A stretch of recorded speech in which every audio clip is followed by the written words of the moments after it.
गीता में अर्जुन को स्वयं भगवान कह रहे हैं कि उस परमेश्वर की शरण में जा, उसके लिए उन संतों के पास जा जो तत्वदर्शी हो। इसी प्रकार हजरत मोहम्मद को उनका अल्लाह कह रहा है कि कोई और पूर्ण परमात्मा है, उसको पाने के लिए उन तत्वदर्शी संत की तलाश कर। वो प्रभु कौन है, ये जानने के लिए कृपया अवश्य सुनिए जगत गुरु तत्वदर्शी संत रामपाल जी महाराज के अमृत वचन। गीता जी अध्याय नंबर 11 के श्लोक नंबर 21 में अर्जुन आंखों देखा कह रहा है, भगवान आप तो इन देवताओं को भी खा रहे हो, इसी और सिद्धों के टोल के टोल झुंड के झुंड आपसे मंगल कामना कर रहे हैं, आप इनको भी खा रहे हो।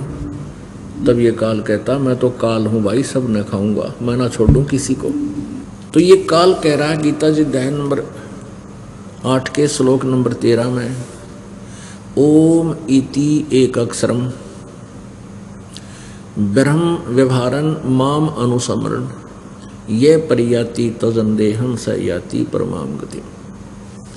माम ब्रह्म, मुझ ब्रह्म का, ओम इति माने यह, ओम यह एक अक्षरम, यह एक अक्षर है। मुझ ब्रह्म का ओम एक यह अक्षर है। अनुसमरण यानी उच्चारण करके सुमरण करने का, उच्चारण करके जो स्मरण करता हुआ इस ओम एक अक्षर का जो शरीर त्याग कर जाता है, मेरे से मिलने वाले लाभ को प्राप्त होता है, अर्थात ब्रह्मलोक की प्राप्ति होती है। फिर गीता ज्ञान दाता ये ब्रह्म गीता जी अध्याय नंबर 4 के श्लोक नंबर 5 और 9 में कहता है, अर्जुन तेरे और मेरे बहुत जन्म हो चुके हैं, तू नहीं जानता मैं जान, और मेरे जन्म और कर्म अलौकिक हैं। गीता जी अध्याय नंबर 2 के श्लोक नंबर 12 में ये गीता ज्ञानदाता कहता है कि अर्जुन ऐसा नहीं है कि तू पहले ना था, या मैं नहीं जन्मा था, या ये राजा नहीं जन्मे थे, ये सैनिक नहीं जन्मे थे, अर्थात ये सभी पहले भी थे, तू भी था, मेरा भी जन्म था। और ये ना सोच कि हम वर्तमान में ही हैं, हम आगे भी होंगे, ये भी ना सोच के हम आगे ना जन्म होगा, हमारा आगे भी जन्म होगा। गीता जी अध्याय नंबर 10 के श्लोक नंबर 2 में गीता ज्ञानदाता ब्रह्म कहता, अर्जुन मेरी उत्पत्ति को न तो ये देवता जानते हैं, न ये ऋषि जानते, और न कोई सिद्ध जानता, क्योंकि ये सब मेरे से ही उत्पन्न हुए हैं। इससे सिद्ध हो गया पुण्यात्माओं के ये गीता ज्ञान दाता अविनाशी नहीं है, इसका जन्म होता है, उत्पत्ति होती है, लेकिन ब्रह्मा विष्णु महेश और ये ऋषि नहीं जानते, क्योंकि ये इसी से जन्मे हैं, इसी से उत्पन्न हुए हैं। अब जैसे पिताजी की डेट ऑफ बर्थ को संतान नहीं जान सकती, दादाजी बताते हैं, तो वो दादाजी कौन है, वो कबीर देव हैं, कबीर साहब हैं, ये बनारस में जो जुल्हे की भूमिका करके चले गए। हम उस लाल को पहचान नहीं सके, क्योंकि हम सदग्रंथों से अपरिचित थे। उस परमेश्वर ने आके हमें बताया है कि ब्रह्मा विष्णु महेश के माता पिता हैं, इनकी जन्म मृत्यु होती है, ये मोक्षदायक नहीं है, इनकी पूजा से आपका मोक्ष नहीं हो सकता, इनकी पूजा करना शास्त्र विरुद्ध है। पुण्यात्माओं, ये ज्ञान परमात्मा परमेश्वर कबीर जी ने 600 वर्ष पहले अपनी अमृतवाणी में दिया था, अपने उस सच्चिदानंद घन ब्रह्म की वाणी में बताया था। लेकिन इन अज्ञानी ऋषियों, महर्षियों और ब्राह्मणों ने परमात्मा के इस तत्व ज्ञान को हमारे तक आने नहीं दिया। उनके पास एक ही जबरदस्त एक पॉइंट था कि कबीर संस्कृत नहीं जानता, ये सदग्रंथों को नहीं पढ़ सकता, ना ये जानता, इसलिए झूठ बोलता है।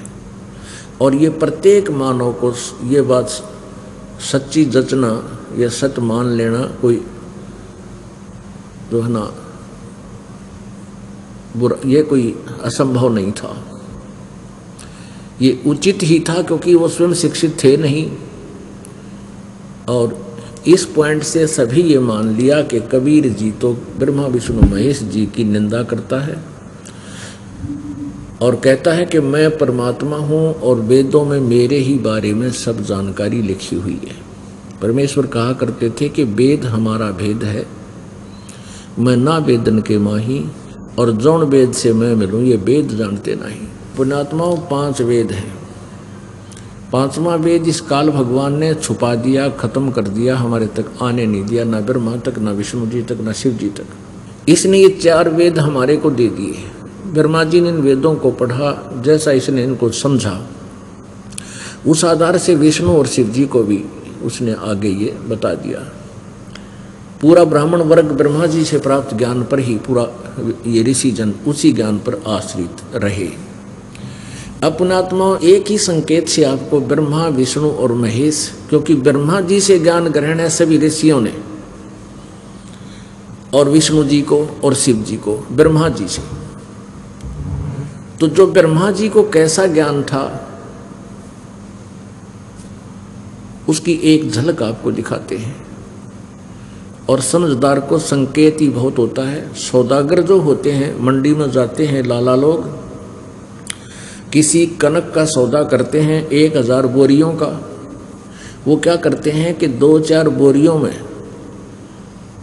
परखी मारते हैं। परखी होती है लोहे की, एक पैनी सी आगे तर, उसमें 50 ग्राम कणक बाहर निकलाती है, ऐसे घुसो देते हैं उस बोरी में और फिर ऐसे निकालते हैं, तो उसमें से वो कणक देख लेते हैं कि इस बोरी में कैसी कणक है, उसको वो परख लेते हैं। उसके आधार से हजारों बोरियों का वो सौदा कर लेते हैं। तो आप जी को अपने सदग्रंथ रूपी इन बोरियों में एक परखी लगाकर देखते हैं, दिखाते हैं। फिर सदग्रंथों में कबीर साहिब जी के और जिन्होंने परमात्मा का सौदा किया, परमात्मा का प्रत्यक्ष उनको साक्षात मिले, उन्होंने भी जो अपने ज्ञान दिया, अपने विचार दिए, उनके विचार आपके समक्ष रखेंगे। अब ये सदग्रंथों को बार बार दिखाना मुझ दास की मजबूरी बन गई। यदि दास ये नहीं दिखाएगा जिन सदग्रंथों को हम सत्य मानते हैं, तो आप इस दास के एक वचन को भी सच्ची नहीं मान सकते और बीच में उठ कर जा सकते हैं। वो पुण्यात्मा जिन्होंने ये ज्ञान सुना नहीं। और ये बार बार ये सदग्रंथ ना दिखाने से तो कोई भी इस तत्व ज्ञान को समझ नहीं पाएगा और विरोध प्रारंभ हो जाता है। और दास के लिए तो ऐसे हैं जैसे अंधे की लालटेन होती है। मुझे इन सदग्रंथों की आवश्यकता नहीं रही। पहले ये दास इन्हीं सदग्रंथों पर आधारित था, इनको पढ़ते भी थे लेकिन समझ में कुछ नहीं आता था, क्योंकि हमने जो लोक वेद सुन रखा था वही हृदय में समाया हुआ था। भले इन सदग्रंथों को, पुराणों को, गीता जी को हम पढ़ भी लेते थे, वेदों को तो कभी देखा भी नहीं था सपने में भी। वेद तो अब कृपा हुई परमात्मा की, इनको देखा, पढ़ा, तो इनमें भी खजाना भरा पड़ा है सच्चाई का। लेकिन ये अज्ञानी ऋषि, महर्षि, गुरु, संत ये नहीं समझ सके इन वेदों को, ना गीता जी को, ना पुराणों को। दास के लिए तो ऐसे हैं क्योंकि मुझे अपने परमेश्वर के उस तत्व ज्ञान पर 100% विश्वास है, विश्वास हो गया था और उसी कारण से हमने अपना ये रास्ता बदल लिया था। हम एक परमात्मा की साधना पर लग गए। फिर दास ने सोचा कि मुझे आदेश मिल गया कि उपदेश देने का, फिर दास का कर्तव्य बन गया कि जनसाधारण तक इस सत्य संदेश को पहुंचाऊं। तो उसके लिए दास के रह कर ये उमंग उठती थी कि यदि ये सदग्रंथों में, जिन सदग्रंथों को पवित्र हिंदू धर्म यथार्थ सदग्रंथ मानता है, उन्हीं में ये बातें जो परमात्मा ने बोली हैं ये हैं तो सच्ची। यदि ये इनमें समर्थन मिल जाए तो परमात्मा की प्यारी आत्मा अपने भगवान को पहचान लेंगी। नहीं तो ये ऐसे ही भटकती रहेंगी, चाहे मैं कितना ज्ञान दे लूं मेरी बात को कोई सुनेगा नहीं। क्योंकि जब तक प्राणी को ज्ञान नहीं होता, ये केवल परमात्मा से यहाँ सांसारिक सुख मांगने ही आता है। और सांसारिक सुख की कोई लिमिट है को नहीं, इतने सुख दे ले और एक सुख ना मिल रहा है तो ही उसी दिन फीका मुंह हो जाएगा। और ये ज्ञान साथ है तो फिर परमात्मा के उस पुण्यात्मा का जो मनोबल है वो टूटता नहीं। पहले पहले हमारे साथ क्या होता था, जैसे ये सदग्रंथों का ज्ञान देखा नहीं था, परमात्मा के ज्ञान के आधार से ज्ञान दिया करते थे। तो किसी आते थे भक्तजन दुखी सुखी, उनको आते ही नाम दिया जाता था, कहा जाता था भक्ति करो आपको राहत मिलेगा, उनको राहत मिल जाती थी। एक काम ठीक हो गया, 2 हो गया, 2-3 वर्ष तक कोई दिक्कत नहीं आई। फिर जब हमारे ऊपर आपदाएं नहीं आती तो हम गफलत करने लग जाते हैं, हम कोई ना कोई मालिक के नियम में भंग कर देते हैं और हम उस नियम को ये सोच लेते हैं कि इससे क्या फर्क पड़ा है। फिर उनको कोई हानि हो जाती है छोटी मोटी। जैसे पहले उस भक्त को बहुत लाभ होता था, उसकी पत्नी बहुत बीमार थी, कति मृत्यु शैया पर पड़ी थी और अंतिम सांस गिने थी। ये सोच रहे थे भी ये मरेगी, कद मरेगी, और छोटे छोटे बालक थे। परमात्मा की रजा से वो ठीक होगी, नाम लिया और कति स्वस्थ होगी। और भी कई ऐसी आपदाएं थी जो मालिक ने तुरंत सुन ली। 3 साल के बाद क्या हुआ, वो सोच रहा था भैंस नए दूध है और ये 6 महीने हो गए इसको, अब 2-3 महीने में या ब्याह होगी, 3-4 महीने में दूध हो जाएगा और भैंस खाली निकलेगी। वह भैंस गर्भवती नहीं पाई। तो हम फिर सत्संग करने गए उसी गांव में, वो ना आया सत्संग में। हमको पहले 10-20 आदमी भगत होया करते गांव में, हम पूछ लेते भी वो क्यों नहीं आया। तो उन्होंने बताया, से पूछा भाई गुरुजी याद करें थे, हम 3 दिन रट्टा करते, आप आए को नहीं। पहले तो इन्होंने बोला मुझे काम सा हो गया था। अरे गुरुजी काम मारे कि रोज आए भाई, इतना आना चाहिए, भक्तों ने कहा। वो आ गया जी लास्ट वाले दिन, भोग लावा थे उस दिन। फिर मैंने पूछा भाई ठीक है, बोला जी के ठीक ठाक से, बस बुरा हाल से। मैं क्या हो गया, बोला भैंस खाली लिकट गई। बस इस समय बुरा हाल हो गया कि भैंस खाली निकट गई। और तेरी पत्नी मरो और ब्रान माटी हो रही थी, वो कितने सुख दिए भगवान ने सारे भूल गया। न वो तो सुख दिए थे भगवान ने, बस क्यों कर भूलू। और मैं भूल रहा तो भी नालायक, एक छोटी सी बात के ऊपर तो सारा खो दिया काम तने। तो पुण्यात्मा जब ये ज्ञान हो जाएगा, फिर इस तरह की बातें हृदय को विचलित नहीं करती इस प्राणी को। इसलिए सदग्रंथों का ज्ञान आपको यहाँ बुलाकर आपके हृदय में जचाना इस दास के लिए अनिवार्य हो गया। नहीं तो नकली संत आपको फिर भ्रमित कर देंगे और काल के जाल में फंसा देंगे। तो दास के लिए एक सदग्रंथ जो है, मुझे इनकी आवश्यकता नहीं थी, इसलिए आवश्यकता पड़ी। दूसरे ये था कि दास को ये कहना जरूरी पड़ता था कि ब्रह्मा विष्णु महेश नासवान है, इनकी जन्म मृत्यु होती है, ये अविनाशी नहीं, क्योंकि ये सच्चाई थी, भगवान ने बताई थी। अब ये सीधा ऐसे कहूं तो कोई नहीं सुने। दास ने एक बार प्रीतमपुरा दिल्ली में सत्संग किया, 7 दिन का रखा करते, फिर हम खुला समागम करते थे। तो वहाँ पहले दिन सत्संग के प्रथम दिन ही समय था शाम को 6 से 8 का। तो शाम के समय अच्छा बड़ा पंडाल था, पूरा भर गया श्रोताओं का, क्योंकि हमने वहाँ आसपास ऐड कर रखी थी, पर्चे लगा रखे थे, जो ना पंपलेट वगैरह। तो पढ़कर इसको बहुत श्रद्धालु आए। और दास ने पहले दिन सत्संग यही किया कि पूर्ण परमात्मा कौन है, परमात्मा की क्या परिभाषा है, ब्रह्मा विष्णु महेश की क्या स्थिति है। तो उस समय तक हमारे पास कोई ऐसा प्रमाण नहीं था, जैसे आजकल प्रोजेक्टर है हमारे पास, ये नहीं था। तो दास वैसे वर्बली बताया करता था, किताब दिखा भी देता था कि ये पुस्तक है, ऐसे देखिए देवी भागवत में, और पढ़ कर सुनाता था। लेकिन जब ये सुनाया तो अगले दिन कोई नहीं आया, वो सारे ब्रह्मा विष्णु महेश के पुजारी थे। अब यह समस्या आ गई भी कड़वी कुनीन को क्यों कैसे खिलाऊं समाज को भगवान। फिर कुछ दिनों के बाद परमात्मा ने सद्बुद्धि दी। एक भक्त ने कहा जी हम ऐसा करते हैं, एक प्रोजेक्टर लाते हैं और ये पुस्तक जो कि तुम प्रोजेक्टर पर सामने आवेगी और जिसका कड़वा मुंह होगा कुलीनते वो खांड खा लेगा, वो इसमें देख करके चुप हो जाएगा।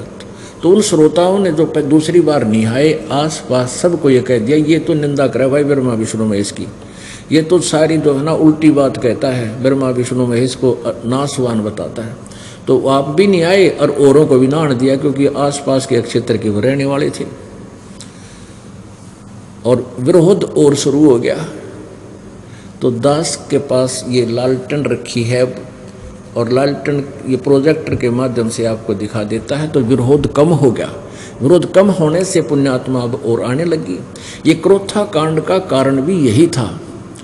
इन्होंने झूठ बोल दी सिर्फ इसलिए तुम्हारी पोल ना खुल जा, और रामपाल का ये प्रचार बंद हुआ किसी प्रकार जब तुम्हारी जान बचे। इसलिए इन्होंने मुख्यमंत्री जी हरियाणा का सहारा ले लिया, क्योंकि ये भी आर्य समाजी है। और आर्य समाज के आचार्यों ने विरोध किया, तो आर्य समाज के व्यक्तियों ने विरोध नहीं किया, क्योंकि वो तो हमारे भाई हैं, बाण हैं, रिश्तेदार हैं, मामा फूफी के वह हमारे नाती हैं। और ये जो आचार्य थे जिनकी दुकान बंद हुई थी, जो उन आर्य समाज के लोगों से चंदा इकट्ठा कर करके महर्षि दानंद के नाम से खा रहे थे, दुकान चला रहे थे, उन्होंने आग लगा दी। ये तो बताई को ना कि सत्यार्थ प्रकाश में जो लिखा है संत बता रहा है वो सही है, उसके विपरीत ये ऐसे हैं, ये आचार्य को हो, न चाहे गुरु को हो, ऋषि को हो, ब्राह्मण को हो, जो वेद ज्ञानहीन है, इन्होंने किसी जनता से कुछ लेना देना नहीं। इनको किसी जनता के उद्धार से, कल्याण से कोई लेना देना नहीं, अपने पेट पोषण तक सीमित है। यदि ये दुष्ट आत्मा जनता के हितैषी होते तो इतनी झूठ नहीं बोलते। मुख्यमंत्री जी को भ्रमित कर दिया, वहाँ ऐसा गंदा काम होता है, सतलोक आश्रम क्रोथा में ऐसा जुल्म होता है, फलाना करते, न्यू ना बताई कि तुम्हारी पोल खोल दी उसने। तो ये सारा कारण यही बन गया कि उन दुष्ट आत्माओं ने इस सच्चाई को दबाने के लिए ये कितना घिनौना कर्म कर दिया। हजारों लोग आया करते थे वहाँ पर, आसपास के क्षेत्र में बुराई छूट रही थी, लाखों लोगों ने बीड़ी, शराब, मांस, तम्बाकू कति छोड़ दिया था और उनको लाभ हो रहा था। जिसके पास साइकिल नहीं था और आज वो कारों में चल रहे इस परमात्मा की द्वारा दिए गए अपने कोटे से उस सुख को। तो ये यही कारण था कि हम उस समय तक हमारे पास ये प्रोजेक्टर विधि नहीं थी और हम नहीं समझा सके थे, जनसाधारण तक कम पहुंचा था ये ज्ञान। तो अब इस दास ने उसके बाद क्या किया है कि बहुत ये पुस्तकें बनवा करके करोड़ों की संख्या में पुस्तक समाज में हमारे सेवकों ने फ्री सेवा करके वितरित कर दी है। वो 30-40 रुपये में हमें पड़ती है, हम उसको केवल 10 रुपये में देते हैं, ताकि रुपये इसलिए 10 लेते हैं कि कोई वैसे देंगे तो किताब गिर देगा ठाकर रास्ते में, और 10 रुपये खर्चेगा तो वो भी पड़ेगा और साथ में परिवार भी पड़ेगा, और उसका परिणाम बहुत अच्छा निकल रहा है। तो यही कारण था कि ये विरोध बढ़ता चला जाता था। अब नहीं रहा। क्यों नहीं रहा? क्योंकि सच्चाई हमने सामने रख दी। अब ये ब्रह्मा विष्णु महेश जी के बारे में ये शब्द बोलना जो दास आज बोल रहा है और ये सभी पवित्र हिंदू समाज सुन रहा है, ये कोई नहीं सुनता, यहाँ पर तुरंत चले जाते उठकर। लेकिन अब ये सच्चाई से परिचित है कि इन्हीं की स्टोरी में लिखा हुआ है, इनकी कहानी में लिखा है, इनकी जीवनी में लिखा है, फिर झूठी क्यों करोगी?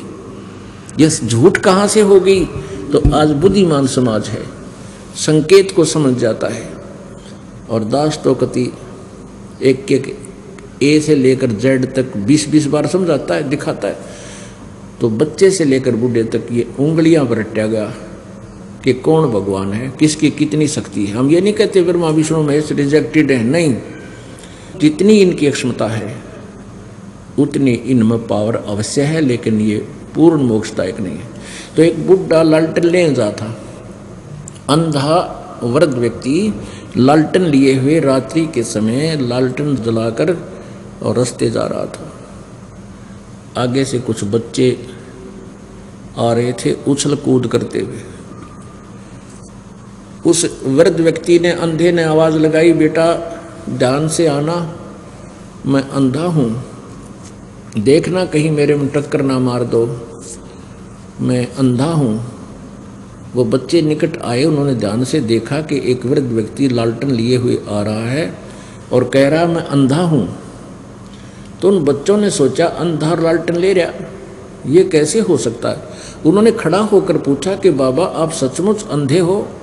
हाँ बेटा मैं अंधा हूँ, मुझे कुछ नहीं दिखता। फिर लालटेन किस लिए लिया हुआ? बच्चों ने पूछा। तो अंधे ने कहा तुम आँखों वालों के लिए, कहीं मेरे में टक्कर मार दो अंधेरे में, बूढ़े के आड़ी तोड़ दो। तो ये लालटेन आपके लिए है, मेरे लिए नहीं। तो ये एक सदग्रंथ एक लालटेन है, दास ने आपके लिए रखी, आंखों वालों के लिए।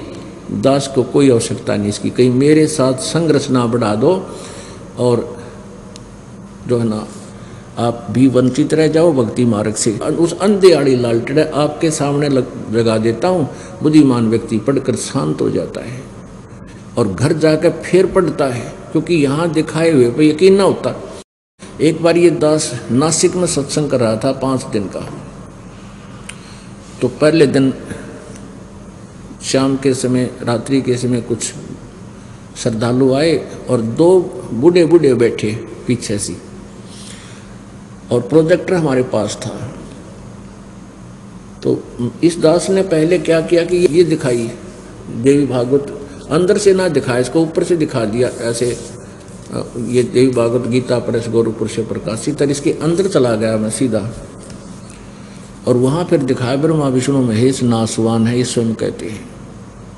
तो बुढ़े कहते हैं ये संत कोई षड्यंत्रकारी लगता है, इसने ऊपर की जल्द ही अपनी बनवा रखी है।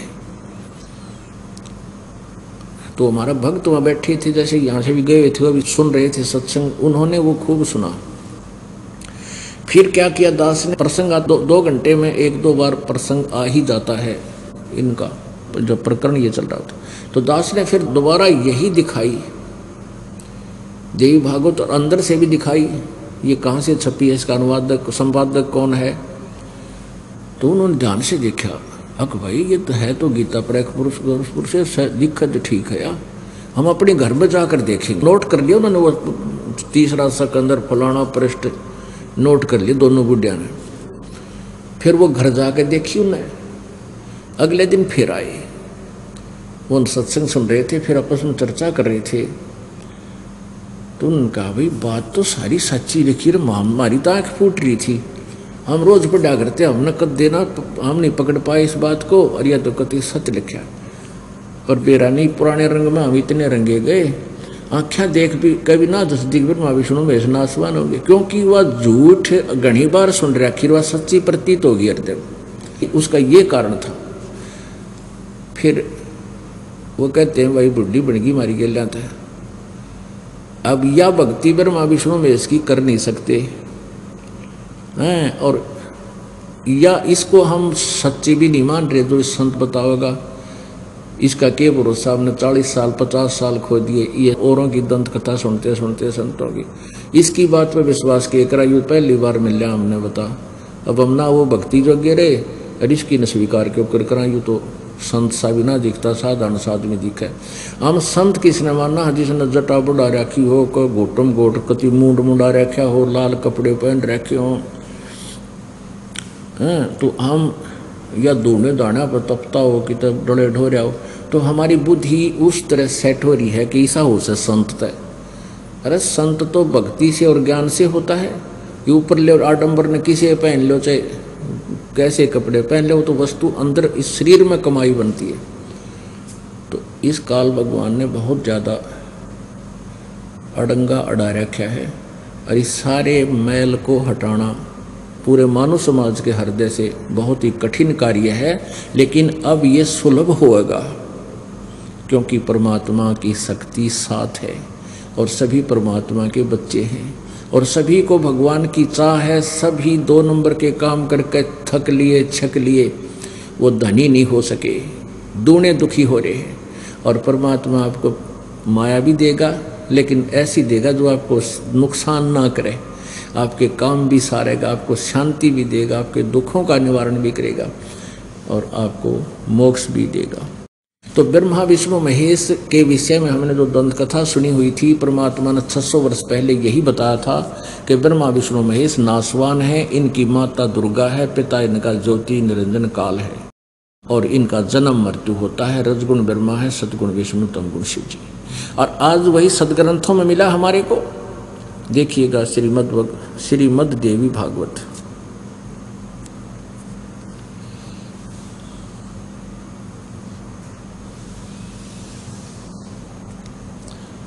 गीता प्रेस गोरखपुर से प्रकाशित है। इसके संपादक है हनुमान प्रसाद पोदार चिमनलाल गोस्वामी। ये कहाँ से छपा है? प्रकाशक एवं मुद्रक हैं गीता प्रेस गोरखपुर, गोविंद भवन कार्यालय, कोलकाता का संस्थान। ये देखिएगा सकंद तीसरा और पृष्ठ नंबर 123। इसमें भगवान विष्णु अपनी माता दुर्गा की स्तुति कर रहे हैं। तुम शुद्ध स्वरूपा हो, ये सारा संसार तुम ही से उद्वासित हो रहा है। मैं ब्रह्मा और शंकर, विष्णु जी कह रहे हैं, हम सभी तुम्हारी कृपा से विद्यमान हैं। हमारा आविर्भाव और तिरोभाव, आविर्भाव माने जन्म और तिरोभाव माने मृत्यु, हमारा तो जन्म मृत्यु हुआ करता है। केवल तुम ही नित्य हो, जगत जननी हो, प्रकृति और सनातनी देवी हो। अब ये प्रकृति शब्द याद रखना कि दुर्गा को कहते हैं, प्रकृति दुर्गा को कहते हैं। ये आपको गीता जी में काम आओगा, जब ये दास आपको इनकी उत्पत्ति गीता जी में दिखाएगा। भगवान शंकर बोले, देवी यदि महाभाग विष्णु तुम्ही से प्रकट हुए हैं तो उनके बाद उत्पन्न होने वाले ब्रह्मा भी तुम्हारे बालक हुए। फिर मैं तमोगुणी लीला करने वाला शंकर क्या तुम्हारी संतान नहीं हुआ? अर्थात मुझे भी उत्पन्न करने वाली तुम ही हो। शिवे, संपूर्ण संसार की सृष्टि करने में तुम बड़ी चतुर हो। नीचे लिखा है कि इस संसार की सृष्टि सतिथि और संहार में तुम्हारे गुण सदा समर्थ हैं। इन्हीं तीनों गुणों से उत्पन्न हम, यानी रजगुण ब्रह्मा, सतगुण विष्णु, तमगुण शंकर, नियमानुसार कार्य में तत्पर रहते हैं। हम ब्रह्मा, विष्णु एवं शंकर, अब तीनों गुणों से उत्पन्न का अर्थ है रजगुण ब्रह्मा है, सतगुण विष्णु, तमगुण शिव जी, और केवल नियमानुसार यानी नियमित कार्य ही करते हैं। हम किसी के संस्कार को चेंज नहीं कर सकते। इति सिद्धम। 4 कंसेप्ट क्लियर हो गए। एक तो ये हो गया कि ब्रह्मा विष्णु महेश नासवान है, अविनाशी नहीं है। ये दास नहीं कह रहा, ये इनका इतिहास कह रहा है। और दूसरा ये हो गया कि दुर्गा इनकी माता है, इससे इनका जन्म हुआ है। तीसरा ये हो गया कि रजगुण ब्रह्मा है, सतगुण विष्णु, तमगुण शिव जी। और चौथा ये हो गया कि ये केवल संस्कार ही दे सकते हैं, नियमित कार्य ही कर सकते हैं। जो आपके नियमित में लिखा हुआ है उसको परिवर्तन नहीं कर सकते। आपके भाग्य में दुख है तो दुख ही आपको भोगना ही पड़ेगा यदि इन्हीं की पूजा करते हो। जब आप पूर्ण परमात्मा की भक्ति करोगे तो आपको पाप का दंड नहीं भोगना पड़ेगा, वो पाप नाश कर देता है। जैसे आपके पैर में कांटा लगा हो और कांटा लगने से पीड़ा हो रही है और कोई किसी के पास जाता है, वो ये तो बता देता है कि तुझे कांटा लगने से पीड़ा है, और उसके पास कांटा निकालने का समाधान है नहीं। वो क्या सलाह देता है कि जूते पहन ले, कांटा ना लगेगा, आगे कांटा नहीं लगेगा। कांटा लगे पैर में जूता पहना नहीं जा सकता, वो तो कांटा निकले और फिर जूता सुआवे, और फिर इस डर से वो जूता पहने कि कहीं फिर ना कांटा लग जाए, कहीं फिर पीड़ा ना हो जाए। तो पुण्यात्माओं, जो दुखी प्राणी है वो पहले तो संतों के पास जाता है। संत जाकर उनको बताते हैं, पहले तो जंतर मंत्र देते हैं, ये कर ले, वो कर ले, फलाना दान कर ले, यू मंत्र जाप कर ले, और फिर वो नहीं ठीक होता। फिर कहते हैं भी ये तेरे प्रारब्ध में लिखा बेटा, ये तो तेने भोगना ही पड़ेगा। उदाहरण देते हैं कि श्री रामचंद्र जी ने बाली मारा था, फिर त्रेता द्वापर युग में श्री कृष्ण बनकर उसका बदला देना पड़ा। भगवान श्री कृष्ण के पैर में बाली वाली आत्मा शिकारी बना हुआ था, उसने तीर मार कर अपना टिट फॉर टेट किया, यानी बदला लिया। और फिर ये बताते हैं जैसे भगवान विष्णु को श्राप दे दिया था नारद जी ने कि तू एक जीवन में अपने पत्नी के योग में बिताएगा जैसे मैं दुखी हुआ हूँ। तो वही कारण हुआ, वही जो का तो उसका श्राप भी श्री विष्णु जी को भोगना पड़ा। श्री राम रूप में उत्पन्न हुए, सारा जीवन उन्होंने अपने पत्नी के वियोग में ही बिताया। तो बच्चा ये तो कर्म तो भोगना ही पड़ेगा। तो ऐसे करके फिर संतुष्ट कर देते थे। लेकिन फिर भी भगत के हृदय से ये बात हटा नहीं थी कि भगवान सुख ना दे सकता। तो फिर किसी दूसरे के पास जाता, फिर तीसरे के पास जाता, फिर चौथे के पास जाता, और या तो मर जाता या फिर दारू पीने लग जाता वो टेंशन खत्म करने के लिए, या बीड़ी पीने लग जाता, या सुल्फा कार्ड ले लेता, या वो क्या नाम है नशे गोलियां खाने लग जाता, या चोर बन जाता, या डाकू बन जाता। ये देन है इन नकली संतों की, इस समाज को बिगाड़ के दर दिया। अब पूर्ण परमात्मा परम पूर्ण ब्रह्म कबीर देव जी, उनकी भक्ति परम संत, उन्हीं के कृपा पात्र संत जिसके पास यथार्थ भक्ति मार्ग है, उससे प्राप्त करने से वो फिर आते काटा काटा पहले तो अपने भगत का, और काटा निकलने के बाद फिर जूता दिया जाता, बेटा जूता मत निकाल देना नहीं तो फिर भयंकर पीड़ा होगी। तो इस डर से जो सुखी हो गया, दुख से दुखी था, फिर उसको राहत मिल गई। फिर उसको सौ डर लगते हैं भगवान कहीं राम नाम ना छूट जा, राम नाम का जूता ना निकल जा, और निकलने से फिर पीड़ा हो जावे, क्योंकि वो पीड़ा से परिचित हो चुका है। इसलिए वो जूते फिर कभी नहीं निकालेगा, यानी राम नाम नहीं छोड़ेगा आजीवन, फिर वो सुखी हो जाएगा। भगवान की मर्यादा नहीं तोड़ोगे, नाम नहीं छोड़ोगे, भक्ति सत करते रहोगे, फिर दुख आएगा नहीं। जूते पहन रखे तो कांटे लगेंगे ही नहीं। और फिर परमात्मा की इस तत्वज्ञान की रोशनी में हम पापों से बचकर भी रहेंगे, कांटों में क्यों बढ़ेंगे, फिर उसे बचकर निकल जाएंगे, पाप भी हम करेंगे ही नहीं। तो इस प्रकार हमारा कल्याण होगा। अपने आत्माओं, किसी भी संत के विचार देख लो या ऋषि महर्षि के देख लो, सब यही कहते हैं कि किया हुआ कर्म तो भोगना ही पड़ता है। अरे भले आदमी, और कहते हैं परमात्मा की भक्ति से, परमात्मा की साधना से पाप नाश नहीं हो सकते, पाप नहीं कटे। यानी पाप से दुख है, पुण्य से सुख है। अब आपको कोई दुख है तो आपके पूर्व जन्म के पाप के कारण ही है, इसमें और कोई विकल्प नहीं, दूसरा कोई इसमें और मिलावट ही नहीं है। अब दुखी व्यक्ति परमात्मा की तलाश करता है, उसको ये पता है कि भगवान ही इस दुख का निवारण कर सकता है, तो इसलिए फिर उसको ये भी मालूम है कि संत ही परमात्मा के उस राहत को हमें दिला सकते हैं। परमेश्वर कबीर जी भी कहते हैं, अपने बारे में जानकारी देते हुए क्या बताते हैं कि पर्वत पर्वत में फिरा और कारण अपने राम, राम जैसे संत मिले जिन सारे सब काम। हम जैसे लोक वेद के आधार से कोई तीर्थों में जाते थे, कभी कहीं जाते थे, कई मंदिर में कितौर पूजा करते थे, किसी व्रत रखते थे, कोई एक स्वाध्याय करते रहते थे, तो कहते हैं सब जगह भटक लिए परंतु सुख नहीं हुआ।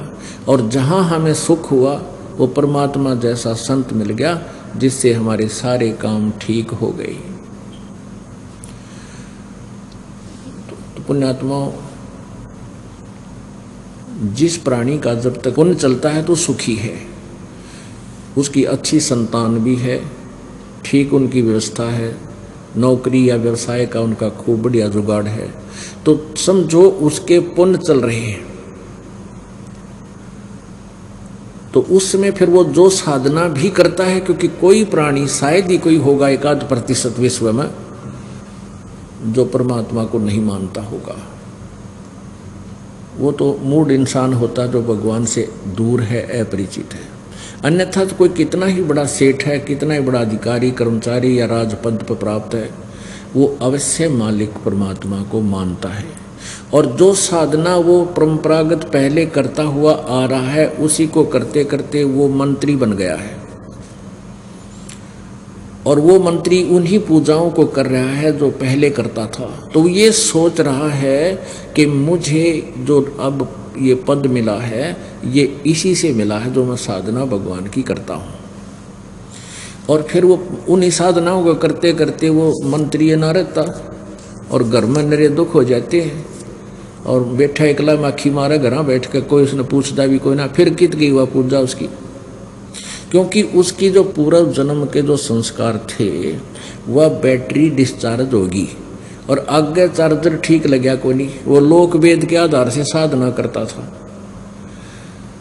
वो मनमाना आचरण था जो वेदों और गीता में नहीं लिखा हुआ। तो इसलिए वो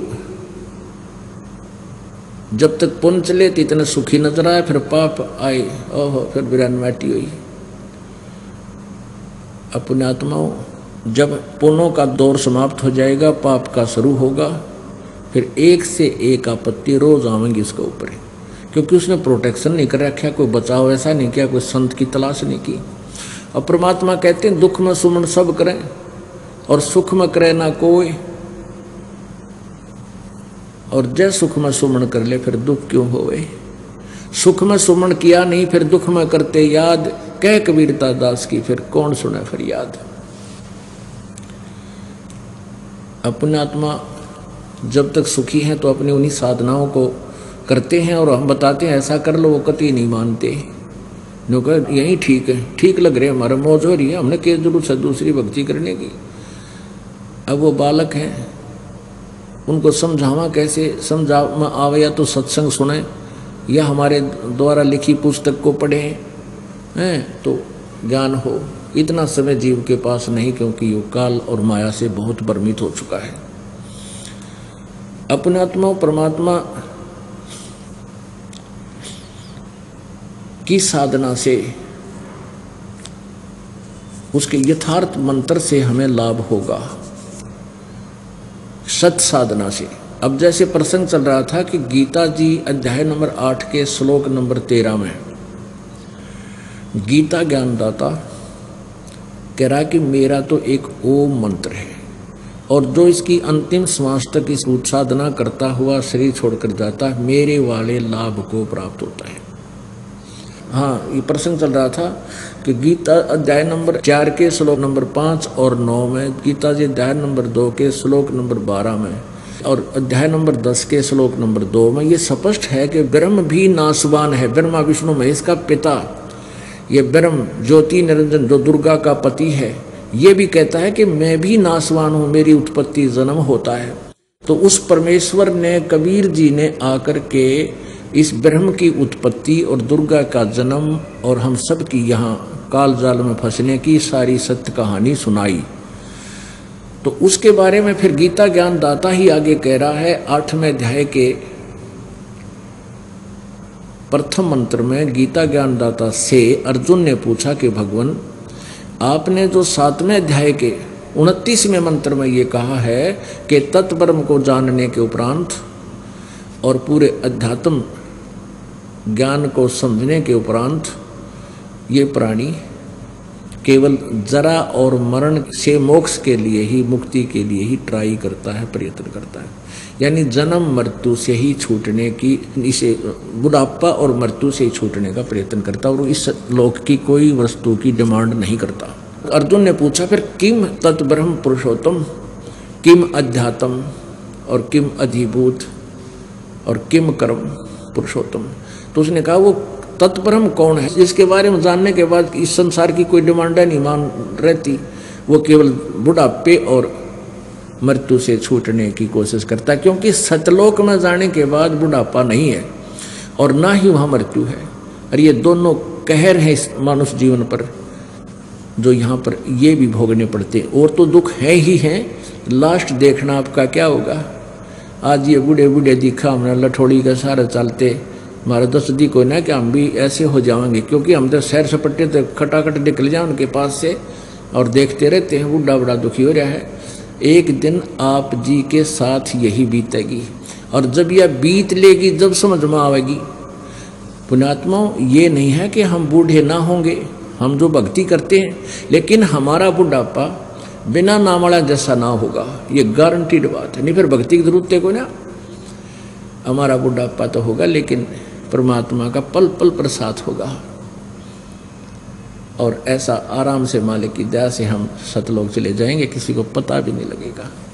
तो इसलिए परमात्मा की चाह है। तो यहाँ कहते हैं कि वो जिसको तत्व ज्ञान हो गया, तत्वदर्शी संत से वो परिचित हो गया, उसके ज्ञान से फिर तो गीता जी अध्याय नंबर 4 के श्लोक नंबर 34 में कहा है कि उस पूर्ण परमात्मा के, उस तत्व ब्रह्म के, यानी उस परम अक्षर ब्रह्म के बारे में जानकारी किसी बाखबर से लो, यानी तत्वदर्शी संत से उस ज्ञान को पूछो, जो गीता ज्ञान से अलग कोई ज्ञान है। नहीं तो गीता ज्ञान में होता तो लिख देता 4 लाइन, अगर गीता ज्ञानदाता को पता होता।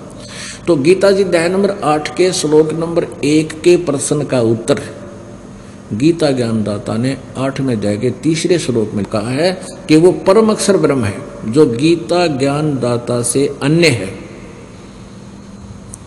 और उसके बारे में तत्वदर्शी संत से पूछ। गीता जी अध्याय नंबर 4 के श्लोक नंबर 34 में स्पष्ट किया है। फिर उस तत्वदर्शी संत की पहचान 15वें अध्याय के प्रथम श्लोक में बताई है कि जो उल्टे लटके हुए संसार रूपी वृक्ष के सभी भागों को अलग अलग बता देगा। स वेदवित, वो वेद के तात्पर्य को जानने वाला है।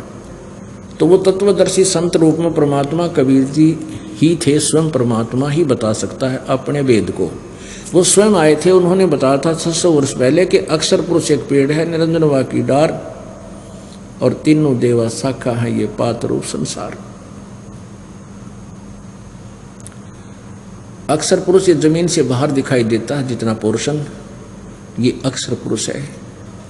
ये अक्षर ब्रह्म कहो, अक्षर पुरुष कहो। जो तना है उसको अक्षर पुरुष समझो, और उसके आगे डार, मोटी डार होती है, उसको ज्योति निरंजन ब्रह्म समझो, काल समझो। और काल के 3 पुत्र हैं, रजगुण ब्रह्मा, सतगुण विष्णु, तमगुण शिव जी। उस मोटी डार के फिर आगे 3 शाखाएं हैं, वो शाखा समझो, ये ब्रह्मा विष्णु महेश है। इस तरह कहते इस उल्टे लटके संसार रूपी वृक्ष को जो बता देगा, स वेदवित, वो वेद के तात्पर्य को जानने वाला है। ये देखिएगा,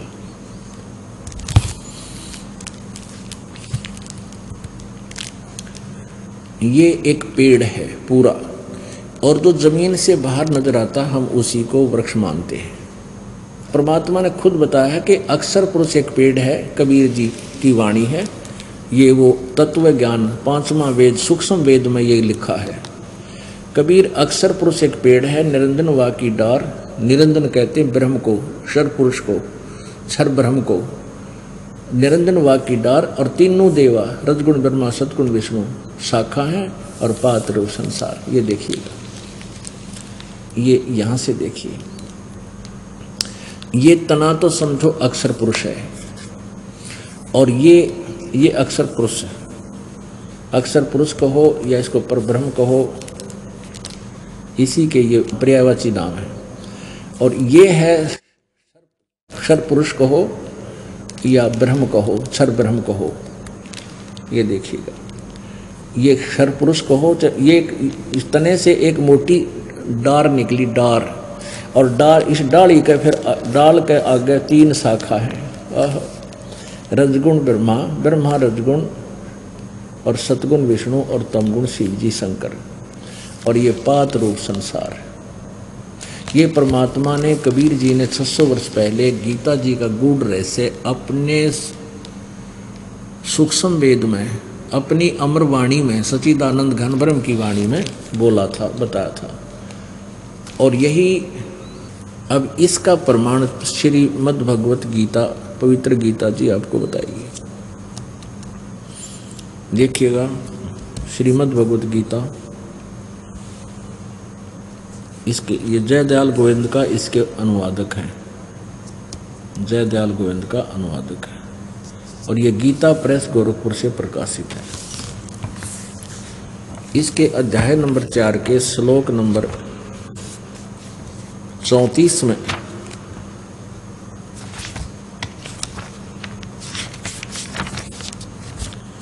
अध्याय नंबर 4 के और श्लोक नंबर 34 में, ये 34 है यहां पर, उस ज्ञान को तू तत्वदर्शी ज्ञानियों के पास जाकर समझ, उनको भली भांति दंडवत प्रणाम करने से, उनकी सेवा करने से और कपट छोड़कर सरलता पूर्वक प्रसन्न करने से वे परमात्म तत्व को भली भांति जानने वाले ज्ञानी महात्मा तुझे तत्व ज्ञान का उपदेश करेंगे। अब वो तत्व ज्ञान कौन सा है जो गीता ज्ञान से भी अलग है? यदि गीता ज्ञान में होता तो ये कहते नहीं भगवान के, तो उसको किसी तत्वदर्शी संत के पास जाकर पूछ लेना तो वो कह देता ये लिख रखा भाई, अरिश ने पढ़ लिया, इस तरह करवा कर लिए। तो इसे सिद्ध है कि गीता ज्ञान कंप्लीट नहीं है, इनकम्प्लीट है, लेकिन रॉन्ग नहीं है, गलत नहीं है। जैसे मैट्रिक तक का सिलेबस अपनी सतिथि रखता है, उसके आगे जो बीए, एमए, एमएससी आदि जो बच्चे करते हैं वो सिलेबस आगे ही मिलता है। अब वो कौन सा है वो तत्व ज्ञान, इसका प्रमाण दिया है इसी गीता जी अध्याय नंबर 4 के श्लोक नंबर 32 में कहा है। 29 से लेकर 25 से लेकर 30 तक जो ज्ञान इसी गीता जी अध्याय नंबर 4 में बताया है कि कोई तो ऐसी साधना करता है, कोई जो है ना घोर अहिंसा व्रत रखता है, और कोई देवताओं की पूजा करता है, और कोई स्वाध्याय ही करता रहता है, जैसे गीता जी का डेली पाठ करते हैं, और कोई जप जी साहिब का पाठ करते हैं, या कोई अपना वैसे कुरान शरीफ का ये 5 बार की नमाज करते हैं। कहते हैं कोई जो साधना कर रहा है वो अपनी साधना को पाप नाशक मानता है, यानी पाप नाशक मीन दुख निवारक, पाप नाश हो गया तो दुख निवारण हो गया। तो सभी अपनी साधना को पाप नाशक जानकर कर रहे हैं, लेकिन गीता जी अध्याय नंबर 4 के श्लोक नंबर 32 में कहा है कि इस प्रकार के धार्मिक अनुष्ठानों की जानकारी उस सच्चिदानंद घन ब्रह्म की वाणी में, उस परम अक्षर ब्रह्म की वाणी में विस्तार से लिखी गई है। उस ज्ञान के करने से, जानने के बाद फिर तेरा मोक्ष हो जाएगा, और उस ज्ञान को तू तत्वदर्शी संतों के पास जाकर समझ। गीता जी अध्याय नंबर 4 के श्लोक नंबर 34 में कहा। अब 32 पढ़िए, 34 आपने पढ़ लिया। अध्याय नंबर 4 श्रीमद् भगवत गीता श्लोक नंबर 32, इस मंत्र नंबर 32, इसमें लिखा कि एवं माने जो पहले बताई हैं उस प्रकार की, इस प्रकार बहुविधा यज्ञा वितता ब्रह्मणे मुखे, ब्रह्मणे मुखे, यहां इन्होंने गड़बड़ किया, ब्रह्मणे मुखे का अर्थ गलत कर दिया। इस प्रकार और भी बहुत तरह के यज्ञ, ब्रह्मणे का अर्थ इन्होंने कर दिया वेद की वाणी कर दिया। वेद की वाणी में मुखे माने मुख कमल से उच्चारित ज्ञान, ये मुखे, और ब्रह्मणे इन्होंने अर्थ वेद कर दिया। नहीं, ब्रह्म का अर्थ वेद कदे हो ही नहीं सकता, ये अज्ञानतावश करते हैं, इनको ज्ञान नहीं है। जैसे ब्रह्म तो समझो भगवान है, और वेद भगवान का विधान है, और जैसे संविधान तो एक राजा है, प्रधानमंत्री जी है, राष्ट्रपति जी है, और एक उनका विधान है, संविधान है। अगर कोई संविधान का अर्थ प्रधानमंत्री करता है किसी प्रकरण में तो वो परिचित नहीं है, वो ज्ञानी नहीं है, अज्ञानी है। अब यहाँ इन्होंने ना समझ माई तो लिख दिया वेद की वाणी में। अब वेद का ज्ञान तो बोला ही जा रहा है, वेद, क्योंकि वेद वाला ज्ञान तो गीता जी में बोला ही जा रहा है। गीता जी चारों वेदों का संक्षिप्त ज्ञान है, चारों वेदों का ज्ञान इसमें संक्षिप्त रूप से और विशेषकर कोड वर्डों में लिखा हुआ है। तो इन्होंने यहाँ गलती की है, ब्रह्मणे का अर्थ गलत किया है।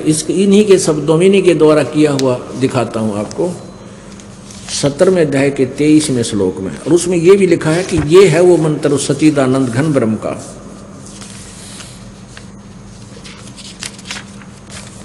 ये देखिएगा, ये अध्याय नंबर 17 श्रीमद् भगवत गीता अध्याय नंबर 17 और श्लोक नंबर 23। इसमें क्या लिखा कि ओम तत्सत इति निर्देश है ब्रह्मण तिर्विधय समर्थ है। ये ब्रह्मण शब्द है इसमें भी, और यहाँ आपने चौथे अध्याय के 32 में देखा वो भी ब्रह्मण है। यहाँ इसी ब्रह्मण का अर्थ इन्होंने ठीक किया है। यहाँ लिखा है ओम ओम ओम तत् तत्, सत्कार सत ठीक किया। ऐसे यह तिर्विधय मन 3 प्रकार का, ब्रह्मण माने सच्चिदानंद घन ब्रह्म का, ये सही अर्थ किया है। ब्रह्मण माने सच्चिदानंद घन ब्रह्म का नाम कहा है 3 प्रकार का, यानी अपना तो ओम उसने पहले बता दिया। अब उस पूर्ण परमात्मा सच्चिदानंद घन ब्रह्म यानी परम अक्षर ब्रह्म को पाने के लिए इस 3 मंत्र के नाम का निर्देश है, नथिंग एल्स, यानी फाइनल फैसला है, निर्देश, आदेश और डायरेक्शन ये सीधा है इसमें। तो कहते हैं उस परमात्मा के पाने का ये 3 मंत्र का जाप है, और इसको तत्वदर्शी संत ही बता सकता है, क्योंकि तत् और सत ये सांकेतिक शब्द हैं।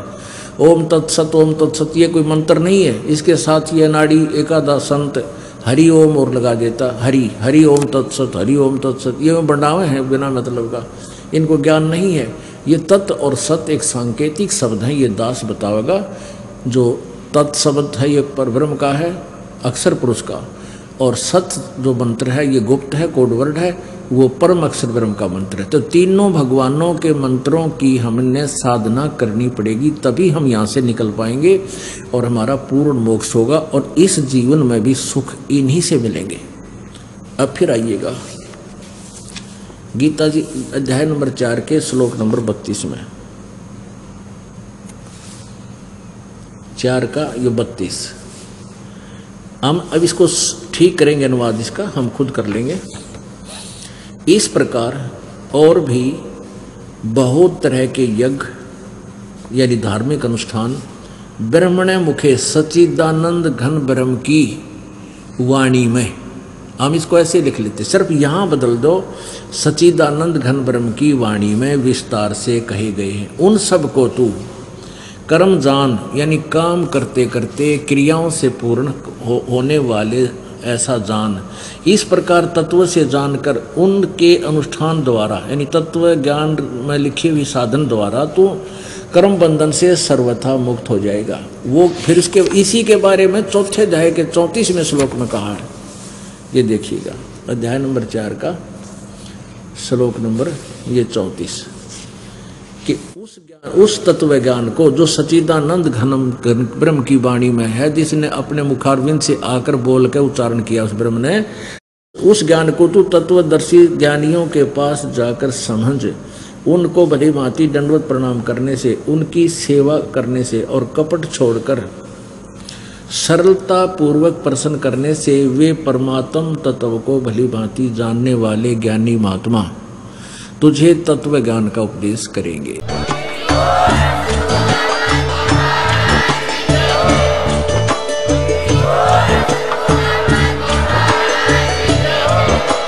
आप सुन रहे थे जगत गुरु तत्वदर्शी संत रामपाल जी महाराज जी के मंगल प्रवचन। अधिक जानकारी के लिए विजिट कीजिए हमारी वेबसाइट www.jagatgururampalji.org। संत रामपाल जी महाराज जी के शुभ आशीर्वाद से पूरे विश्व भर में 500 से भी ज्यादा नाम दीक्षा केंद्र हैं, जिन पर संत रामपाल जी महाराज जी द्वारा ऑनलाइन निशुल्क नाम दीक्षा दी जा रही है। अपने नजदीकी नाम दीक्षा केंद्र का पता करने के लिए संपर्क करें 8222880541।